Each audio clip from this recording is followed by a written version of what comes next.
No, I appreciate you coming back for the second time, Melissa. And I was really, you know, frustrated when it didn't work the first time. So tell me this, start from the beginning, and just start from the beginning and tell me what you do and why you do it. All right. I play for a living. It I seems love too it. good to be true, but Yeah, yeah. so I created a card game about a year ago, and it's called Emotion Commotion, and it is meant to teach the arc of what to do with our emotions, emotional regulation, just through a game. And I I love it because people are open to games, right? And it's very not over the top teaching anything, and it's not teaching in the moment of a tantrum or a depression or anything. It's teaching preemptively Mm. how to regulate your emotions, how to share them, things like that. So that's what I do is I go around and ask people if they want to play a game. Yeah, yeah. You know, and so I like that you mentioned that you kind of take proactive steps instead of reactive steps. And because I think with like, especially with youth, like that's so important. Because a lot of the times, like, so I'll tell you a quick story on my end. Like I teach my kids breath work. Like we do a lot of like in through the nose, out through the mouth 3 or 4 times, you know, and stuff like that. And I noticed that I only did that when they were doing, you know, when they were throwing tantrums or when they were really upset, which is useful. But I noticed that if I did it with them, not in those settings, it was almost like I was conditioning them that breathing meant you were in trouble. So now I'm trying to break out of that. But I like that your game is a game and that it teaches the kids that like we need to do this all the time, not just when we're, you know, having hot emotions or whatever. Right. Yeah. Yeah. So how long have you been how long have you been doing this game, and where did the idea for the game start? Well, about a year and a half ago, I was asked to teach a group of moms who had very young children how to help their kids manage their emotions. Okay. And I usually deal with teens. I come from the homeschooling for the last 20 plus years and have taught a lot of teens over the years, different classes. And so I usually have them in mind for helping, but so I was trying to like adjust to like how would I teach little kids. And as I studied, one of the things I came across was that play was like one of the best teachers. So I thought about it, and this download came for this game.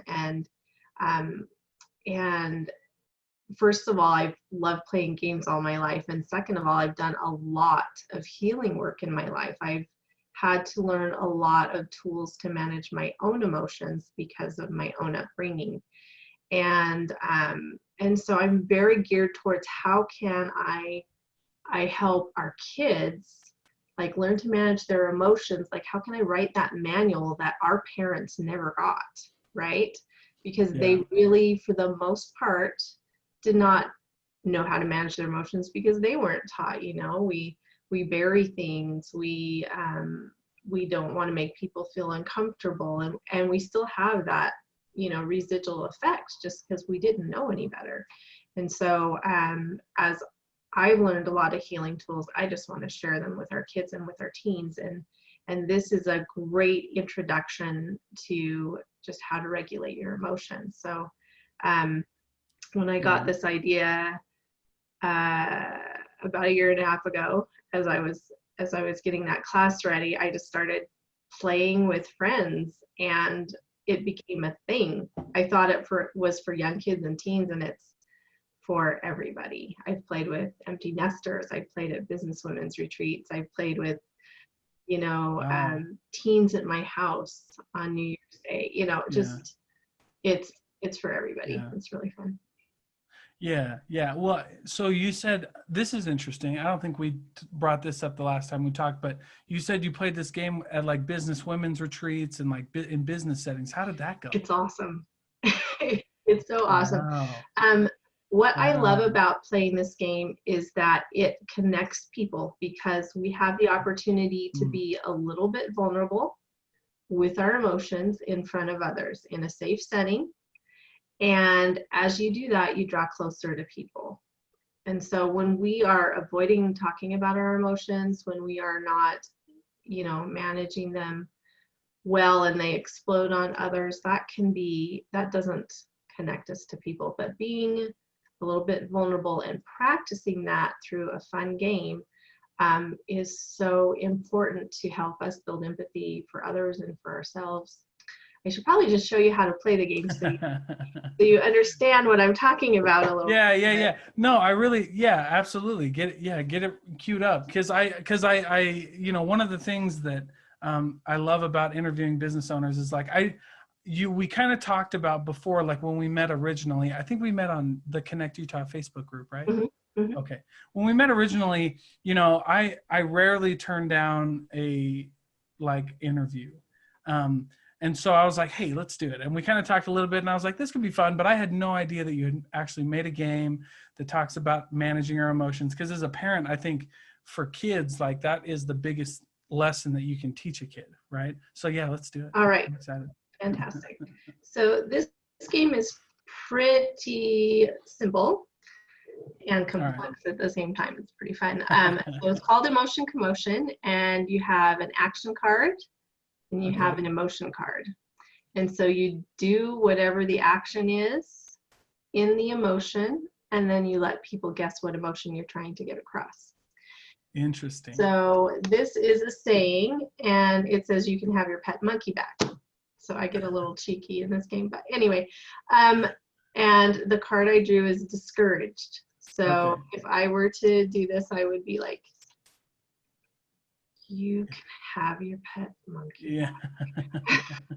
Yeah. Yeah. And so Yeah. I get this opportunity to try on this emotion and just think about like, where do I feel it? How do I talk? Is it Yeah. restrictive? Is it expansive? I just go through this process without thinking about it as I, as I take my turn, and it's really fun. I'm going to Yeah. make you do it now. All We're right. going to see how well you sing. How Hey, about that?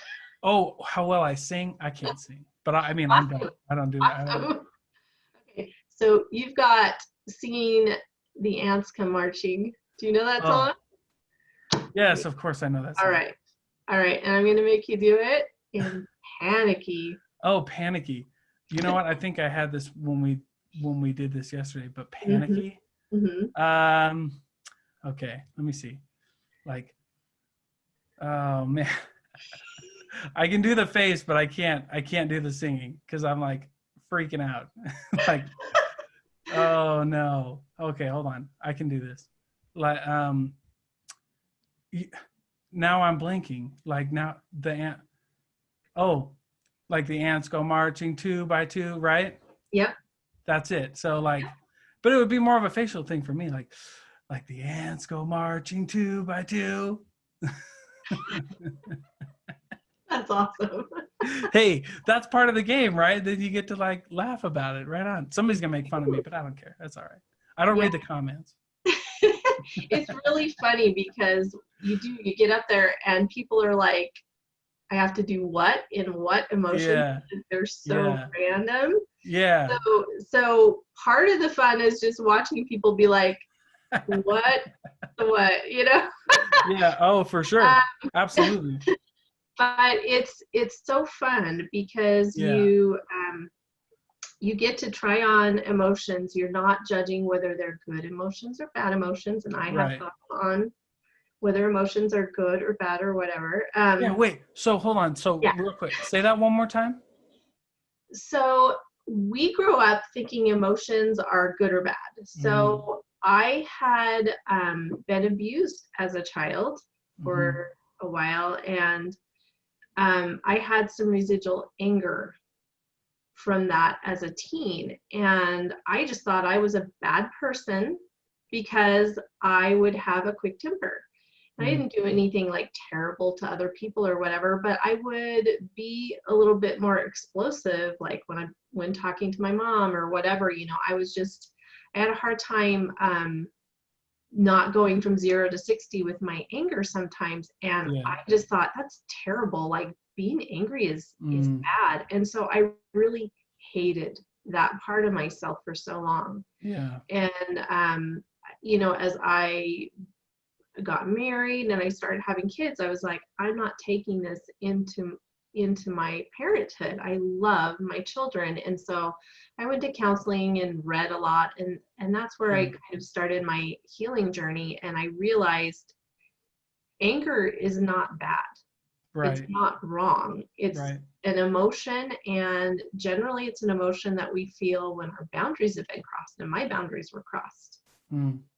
for years. And so to be able to recognize, I knew I was feeling anger, but to be able to recognize that feeling and accept it, that's what I feel now. What message does it have for me, and what choice can I make with what to do with that energy inside me? Because I would just try to stifle it, because that was just not good. Right. Right. Well, no, and that's why I asked you, the next time to like kind of explain it, because I am in the same boat as you as far as like good and bad. I rarely view things as good or bad. Like in my opinion, things just kind of are what they are, right? Yep. Like I'm in the place I'm supposed to be right now. Whatever's happening is what's supposed to happen, and I just like what I have faith in is that I can grow from this and I can get through this, right? So Mhm. I really like that. There's no good or bad emotions, and because we were talking about this yesterday, and we can talk about it again. Like I came from the school of thought, and we agree on this. I think from yesterday, that like emotional control and thought control are myths, right? It's about management, and I think you brought up the word regulation. Mhm. Yeah, we all have emotional responses to things. Like, from the time we're little, maybe we fall off the couch and we get hurt, and we learn we don't like to fall, Right. and so when we do fall again, it might be hold more of an emotional charge for us, because we remember we don't like that. Like, Yeah. Yeah. I have some neighbor kids who are pretty scared of dogs, and they haven't been hurt by a dog, but at some point when they were pretty young, they had an experience that scared them enough that now they're super cautious around dogs. Yeah. Yeah. And hopefully as they get older, they have a dog now, so Yeah. so Yeah. they've gotten over that to an extent. But like my sister, she grew up loving animals, and as we were walking once, she reached down to pet a dog she didn't know, and unbeknownst to her, he was blind and he couldn't Mm. hear, and so she scared him, and he jumped up and bit her. Now, Oh. now that's a scary experience, but Hmm. she didn't go to the same place of being afraid of dogs. She had already loved dogs. She already had good experiences, and she knew that this was just like an aberration, right? So, Yeah. Yeah. um, Well, it was just, yeah, it kind of is what it is, right? yeah. Like we didn't So know we the whole story, whatever. so we have these experiences with emotions as we grow up, and we don't have the same experiences. So what may frighten me doesn't Hmm. frighten you, and what may make me angry may not make you angry, may not hit the same trigger buttons, right? And Right. so Right. we have that opportunity, like you said, to make sense or make meaning out of the emotion, and we can change that, which is Yeah, yeah. Well, it's the story. Like I always say, and I learned this from Buddhism, but because it's a story, it's like a Zen story where there's two sides to every story. There's the story that really happened, and then there's the story we tell ourselves about what happened. So like I got shot with an arrow, and an arrow hurts, right? Like, but I'll heal from an arrow like hitting my skin. And then there's the story that we tell ourselves about why we got shot in the first place, or why that arrow ended up in our shoulder or wherever in the first place. And that second story can be more dangerous than what actually happened, right? Than just I just got exactly. shot with an arrow. Like somebody was mean to me, somebody wasn't paying attention, somebody was actually maliciously trying to hurt me, or the story could be to like it was just an accident. You know what I mean? Like it just was what it was. And yeah, those emotions create such a huge, you know, emotion and memory, right? Are just big. They're linked. Yeah. And and what you bring up also brings us to like how long emotions last. And that story Yeah. is really what keeps that emotion with us. Yeah. I've learned in my studying that emotions, which are just like this energy that's coming through this emotion and goes through our bodies, it takes about 60 to 90 seconds to leave our bodies if we allow it to. But then I think, man, I was mad at my spouse for days, or I was, Seriously. sad Yeah. about something for a long time. It's Yeah. No kidding. because of those stories that we tell ourselves and the rehashing of it or whatever that can make it last a lot longer. For sure. Well, when you said that yesterday, um, like I that just kind of blew my mind. And you mentioned that you learned that during some of the research that you've done. Um, but that kind of blew my mind that like, you know, no, your emotions only last for so long. It's what you tell yourself about the emotion and everything that lasts longer. Because yeah, you're like, man, I'm mad, right? Mhm. And I feel like I'm mad for like if someone offends me, um, you know, I could stay if I potentially stayed mad for a long time. What you're saying is you're not really angry like with the experience, you're angry with the story that you're telling yourself about what happened, right? Yeah, that's what can keep it with us. Like Yeah. um, for instance, when we play the game, we get this emotion. We have Mm-hmm. to check into what does that emotion exactly mean? How do I feel with that emotion and try to portray that, right? And so Mm-hmm. you're expanding your emotional vocabulary with all these words that come up. You are accepting it because we're just playing a game. I have Yeah. I have jealousy now. I've got to figure out, how to Yeah. feel jealousy. So we're not judging it, which we normally do. We have like the world's judgment in our head. We Mm, have our own judgments. So as we're wow. playing, we're not judging it, right? That's Which is super interesting.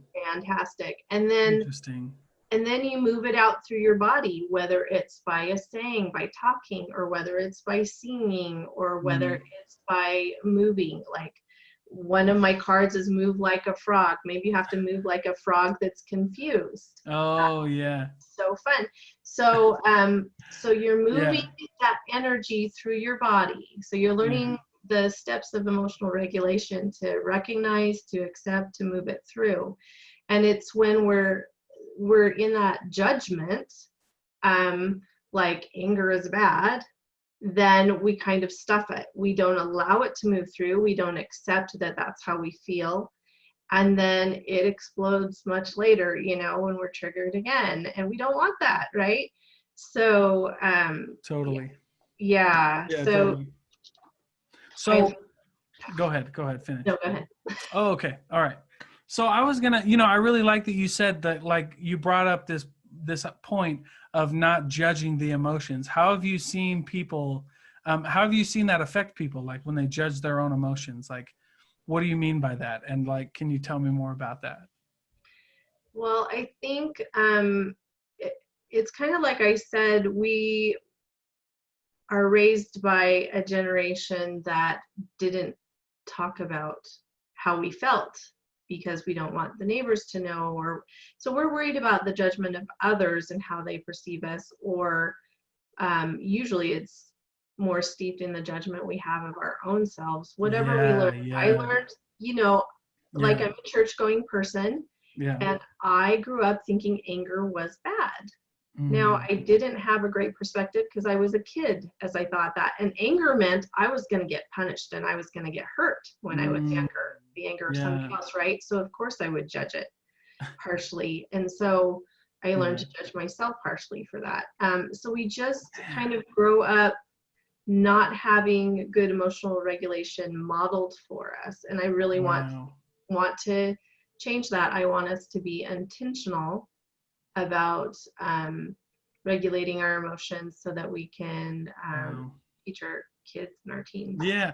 Well, you bring up a really good point that I think affects like the mental health of our youth. And that is that if they feel something that society or culture has told them that they shouldn't be feeling, like, you shouldn't be feeling depressed, right? You're a kid, we pay for everything, or like whatever that story is, right? That we're told. And then when we genuinely feel that, we push that away instead of managing it and working through it and working with it and acknowledging it. Like, we put it away. And I have been a victim to that. Like the fact that you brought that up, I was like, holy cow, that kind of helps me like in my journey. Cause I was like, you're totally right. Mhm. Totally right. Um, and the fact that you can do this with youth and teach them in a game setting. How have you found that youth respond to this game? Well, the first time I played it with a family, I played it with a little girl that was 5 and a little boy that was 7. And I had kind of talked to the moms in group and said, okay, I have this game that I came up with. What's like the length of time you would play a game with your kids? And they were like, no more than 20 minutes. Sure. Yeah. Like, okay, cool. So that was my recommended time. So I sat down with this first family and played with them, and we didn't even do the guessing. We were like, here's the emotion, here's the action, just do it. Yeah. It's not competitive. We all take turns, and we played for an hour. Wow. And we wouldn't have stopped, but it was their bedtime. So it's really, what I loved about that particular game was I saw the light in this father's eyes as he watched his kids sharing their emotions. Like he saw them in a different light, and it was a beautiful thing to behold. Wow. But and then I've played it with a bunch of 20-year-olds came to my house on New Year's Day for a party, and we played this game for an hour. Mm-hmm. And it's super fun. You just laugh and laugh because it's goofy. But yeah, certainly. My favorite part, and let me find my favorite card. So I have an all play card, and the all play card asks you to sit still for about 10 seconds and to feel in your body where you feel that emotion, and then to share it. Yeah. So if I were to pick frustrated, like, where do you in your body feel frustrated? Oh, where do I in my body? Like, if what's funny, like I just tense up, like in my arms, kind of, I guess, like, and it's funny you say that, like, where do you feel frustrated? And so I have to kind of get in a frustrated mood, like, or just, not like, just kind of feel it for a second. And yeah, I kind of tense up in my arms, and, my muscles tense up. Mm-hmm. And and when I feel frustrated, I think it's an inward thing. Like I hold my breath almost. And Interesting. And I also feel it in my throat, because I think it either comes out through my voice. Yeah, it does come out. Yeah. So it's really fascinating as you go around and you share with each other, because you learn that people do not feel emotions in the same way. Like when I was sharing this with a neighbor, he pulled that card in anger. Yeah. And he goes, oh, that's easy. I feel anger in my head.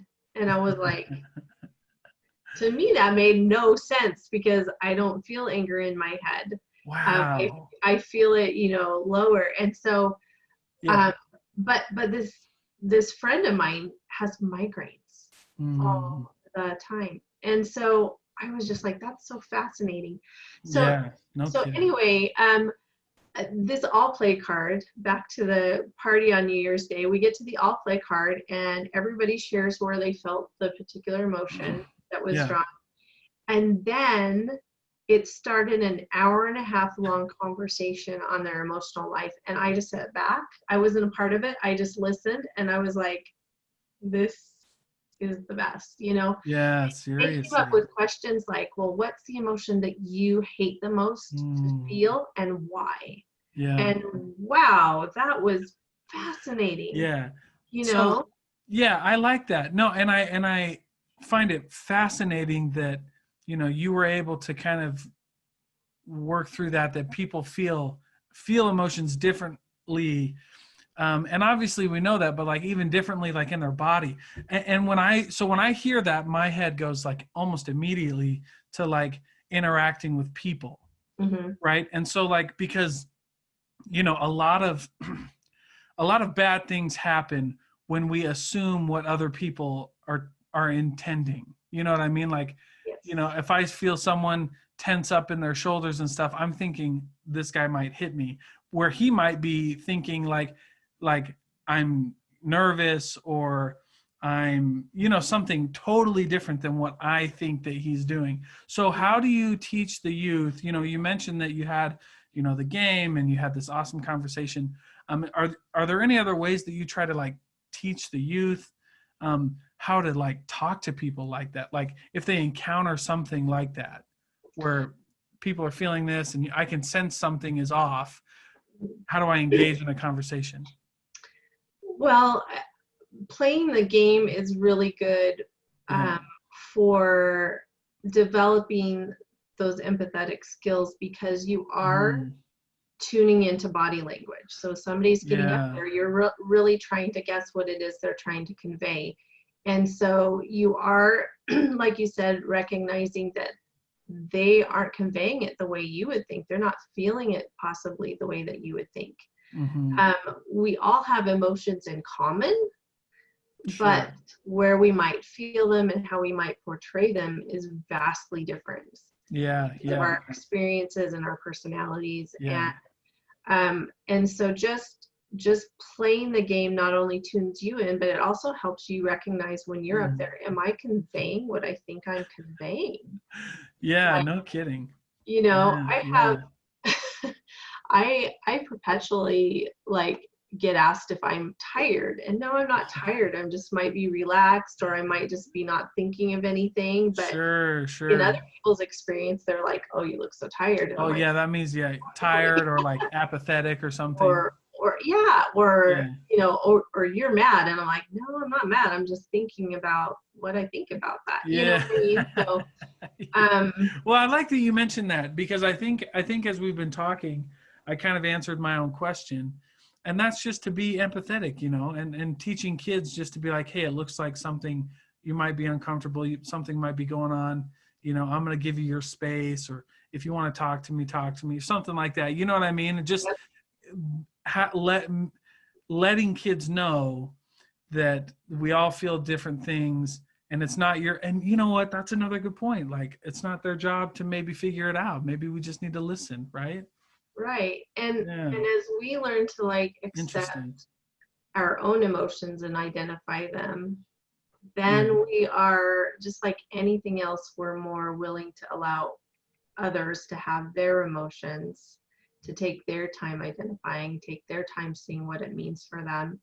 So we're able to give them the space, maybe not try to rush in and try to fix it, because boy, do Right. we desperately want to fix it. We want to help out Right. of the Right. goodness of our hearts, but we can't always fix it. Sometimes we just need to allow them to have that uncomfortable moment, or Right. or give them that space to feel safe and vulnerable with us. If we are willing to share our emotions, if we are Right. setting that example, then it makes it okay for other people to do the same. Yeah, absolutely. Absolutely. So now I kind of want to shift, because I love that we had talked about that first, but now I kind of want to shift to like, did you see yourself 5 or 10 years ago making a game that could change, the lives of youth? Did you see yourself like kind of owning this business and being in business like this? Um, I didn't. I've always had a bit of an entrepreneurial spirit. I've Yeah. done some work at home, things that businesses are Yeah. already provided, but you share with your friends or whatever. Yeah. But I've mostly spent my time teaching. Like I've homeschooled my children and I've taught hundreds of youth. Fantastic. And Yeah. so I'm very oriented towards the teens. Like I love them. I see these amazing Yeah. gifts that they have, and I want them to share them with the world. And the the thing that keeps us from being ourselves fully and sharing with the world is this hiding and these addictions. And the addictions Yeah. that we turn to are meant to cover up how we feel. Like we don't want to deal with our feelings, we're going to eat them away, or Yeah. we are going to hide them, or we are going to um, Yeah. turn We just want to feel. pornography use, things like that. Yeah. Yeah, like our feelings, when you hold on to your emotions long enough, when you hold on to that trauma long enough, you just Yeah. become numb. And so you need like a huge jolt of something to make you feel something because you've been holding on to this story for so long, Yeah. and when you finally let it go, you can start to feel like the real things that keep us going, the joy and the pain. Because, like pain and anger, like those are necessary feelings that we can't even feel when we've been traumatized and things like that, right? Like it's kind of like this numb feeling in a sense, right? Yeah. And all of our emotions have some kind of a message for us. So Yeah, yeah, we yeah. talked a little bit about anger might tell us that our boundaries are being stepped on. If we're sad, something happened Mm, that we didn't want, or something didn't happen that we were really hoping for. Um, and we, like, these emotions are motivations for us. They right, are right. telling us whether we're on the right path or not. A lot of times, if we find something that really brings us joy, that's a message to, like, I'm on the right path for me. This is something that brings true joy to me. Yeah, Let's keep doing this, right? yeah, yeah, Um, so yeah, paying attention to those emotions and living a full emotional life is so important. When we yeah. are numbing out, um, yeah, that keeps hidden, that's the depression, Hmm. all these things that are so rampant right now. And I want our youth to shine like I want our adults to shine, right? Just Well, and everybody. yeah, and it's just one of those things that when we can all come together and realize like empathy matters and these things matter, then we can start to make some real progress. So I really like that though. I love that talking to business owners and seeing like their journey and their ability to pivot, in this whole, especially in 2020, right? So how long has the game been out? So the game's been out for about a year. Cool. And yeah, just playing it with people, I realized it was actually a thing. Like it needs to be a thing, and so I should take this seriously. And so even though Yeah, I participated in other businesses and felt like sure. I knew a lot about certain things, I realized, oh, there's so much about business I don't know. So it's been kind of a slog Well, a little well, bit. that was my next question. So Yeah. what from a we talked about kind of like, the why behind the game. And that's a beautiful why, and it's a beautiful thing. But I'm also interested because people listen to this podcast and they'll for like, they jumpstart their ideas. So what was it like for you actually like logistically coming up with the game, getting it produced, published, and manufactured and all that stuff? Oh, good questions. So I first like printed it out on my printer and it was just words, no pictures. And so the first thing I did was find an artist. It was just a friend of my daughter's that I knew did really cute illustrations, and I always knew Yeah. I wanted to work with her. So I thought, well, I'll give her a shot, and she came up with the cutest pictures, but then I needed to move them to computer, which she didn't know how to do. So I've got this graphic artist I know, and I've got her, and I'm like, I don't know when I can pay you, because when I started, I had $0. So I Right. said, as I sell some games, I will pay you, and those two sweet people were willing to do that. And so Wow. yeah, and so that's kind of how I started. And Okay. then a friend of mine that I met at a business retreat, she was like, "You've got to get this game done." And so, I had my artist, my graphic design person working on it, and she calls me out of the blue a few weeks after I met her, and she's like, "On Wednesday, you're coming to my house. You're gonna invite your friends. We're gonna play the game and see what happens." So I called my Wow. graphic design guy and said, "I need to be done by, like I need to be done today. Yeah, yeah. I 4 need days this game away. yesterday. Yeah, and so that was the inciting incident to get it printed, Yeah. and it's printed at a local print shop. It's still printed at a local print shop because Cool. uh, I haven't bankrolled the thousands of dollars it will take to get the price down to have it professionally manufactured yet. Right. So Right. Well, I'm you're kind of, I love those stories too. Just yeah, bootstrapping it together. You're just I'm, you know what I mean? And yep, there's no, well, and that's why I love, like, I say this all the time and people are probably annoyed with it, but I love talking to business owners like this because it just shows me that, like, if you're passionate about it, if you have an idea, if you got some motivation and people behind you and a good team, like, it's okay to bootstrap it. I'm sure you've sold games. I'm sure mhm. they're good and that you've got a lot of good feedback, and so it's just very inspiring, to tell people, like you're telling people right now, you don't need thousands of dollars to get it professionally printed. You can get a good team. If you got a good idea, people will follow you and help you, and there's a lot more good in the world than I think people lead on, right? Yeah, yeah, and I have found it so rewarding, even though I don't know what I'm doing and I'm going kind of slow. Sure, that's fine. Like Yeah. the feedback that I'm getting is amazing. Like it's incredible. Do you mind if I read you like a couple of like testimonials? Oh, It's so go fun. ahead. Yeah, let me hear it. Yeah, let me hear it. All right. So one of my friends says, we just played Emotion Commotion as a family. This is truly a brilliant game. This needs to be in every school classroom, therapist office, theater class, youth treatment facility, teenage hangout spot, and home. Not kidding, Yeah. it's brilliant. Even the littles could do it. I love how it teaches you to practice expressing and recognizing your emotion and also helps you practice reading other people's emotions. Mm. Her son is his favorite hangout game. He's like 20, 21 now. And he takes it Sweet. everywhere he goes. Like, I love it. And yet he has, younger brothers and sisters that are like Yeah. 5, and 7, and Right. they play it. I had another friend.